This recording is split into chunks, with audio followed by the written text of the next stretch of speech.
কি মনে হয় একটা মেয়ে বিয়ে করে আসে আপনার বাড়িতে শুধু ঝগড়া করবে বলে? না, মানে তার নিজের বাড়ির মা বাবা প্রিয় কোলবালিশটাকে ছেড়ে আসে শুধু আপনার সংসার ভেঙে দেবে বলে? সেই মেয়েটা অ্যাডজাস্ট করতে পারে না, সেই মেয়েটা হিংসুটে, সেই মেয়েটার রুচি ভালো না, সেই মেয়েটার সবটাই খারাপ। আসলে সেই মেয়েটার সাথে কেমনভাবে নিজেকে পেশ করছেন সেটা কি কখনো ভেবে দেখেছেন?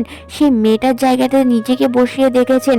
আসলে তার হয়ে বলার কেউ নেই বলে তাকে হাসির ছলে কত কথাই না বলা যেতে পারে, তাই না? সে মেয়েটা পাল্টা উত্তর দিলে বা ব্যবহারটা ফিরে দিলে সে খারাপ, কত সহজ, তাই না? আসলে কোনো মেয়েই অন্য বাড়িতে শুধু কাজ করবে বলে বা বাচ্চা সামলাবে বলে যায় না।